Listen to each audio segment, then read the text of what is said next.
Сәлем достар, баршаңызға бүгін сіздермен цезарь салатын әзірлейтін боламыз. Өте тойымды және дәмді салаттардың бірі. Видеоны соңына дейін қараңыздар және арнайы соуспен әзірлейтін боламыз. Батон нанымызды осылай 4 бұрыштылап турап аламыз. Сухарики әзірлейтін боламыз. Үстіне паприкамызды себеміз.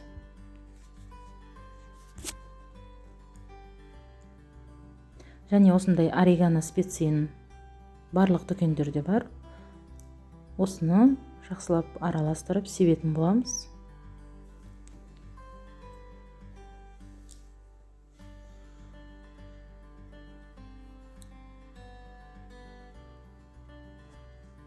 Және зәйтүн майын құятын боламыз. Майды құйғаннан кейін осылай видеода көрсетілгендей араластырып алуымыз қажет. Барлығын толықтай осылай араластырып болған соң противенімізге салып, қарап тұрып қызарғанша пісіріп алатын боламыз. Достар, менің арнама тіркелмеген болсаңыздар, тіркеліп қоңыраушаны басып қойсаңыздар, алдағы уақытта бірінші шыққан видеоны сіздер көре аласыздар. Енді соус әзірлейтін боламыз. Пармезаны сырымызды салып, осындай блендердің ыдысына салып аламыз. Барлығын блендермен езетін боламыз. Және бір жұмыртқамызды саламыз. Дәміне қарай тұзымызды себеміз. Және горчицамызды салатынбыз. Горчица міндетті түрде салыну керек. Және соевый соус саламыз.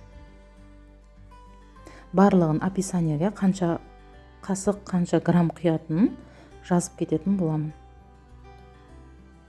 Орегано специяны саламыз. Мен барлығын көз мөлшерде саламын. Маған күнделікті жасап жүргесін үйреншікті болып қалды бұл рецептер. Және сарымсақты өткіштен өткізіп салатын боламыз. Барлығын блендердің көмегімен езіп араластырып алатын боламыз.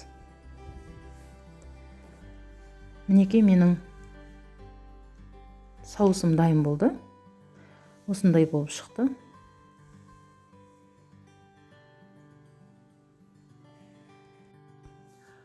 Енді салатымызда жинақтап бастайтын боламыз. Менде айсберг жапырағы, қолдың көмегімен барлығын жеуге ыңғайлы етіп бөліп алатын боламыз. Достар, мен жұмыртқамды және қызанағымды дайындап турап алдым. Менде тауық етін дайын сатып алдым, асығыс болғандықтан. Негізі тауықтың төс етін арнайы мариновка жасасаңыздар, өте бұл салат дәмді болып шығады. Арнайы мариновканың рецебін мен описанияға қалдыратын боламын. Тауық етімізді салатын боламыз. Осындай етіп барлығын турап алдым. Және жұмыртқамызды саламыз. Жұмыртқамыздың барлығын салмаймыз, кішкене алып қаламыз. Және сухаримызды да салатын боламыз. Сухаримыздың да кішкене алып қалатын боламыз. Қазір біздің ыдысымызға салып әсемдеуге керек болады. Және қызанағымызды саламыз. Менде кәдімгі осындай қызанақ, черри қызанағын қолдансаңыздар өте әдемі дәмді болады.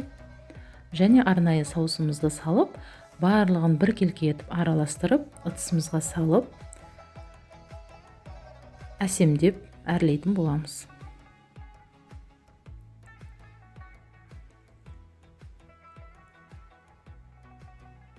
Мінекей достар, барлығын бір келке етіп араластырып алдым. Енді ыдысымызға саламыз. Мінекей ыдысымызға салғаннан кейін бетіне осылай сырды турап, және алып қалған сухаримызды, жұмыртқамызды салып, қонақтарыңызға, үй іштеріңізге, жақындарыңызға ұсынып қуантсаңыздар, өте дәмді салаттардың бірі. Жасап көріңіздер. Сіздермен бірге болған Жанар Баймұрат. Астарыңыз дәмді болсын.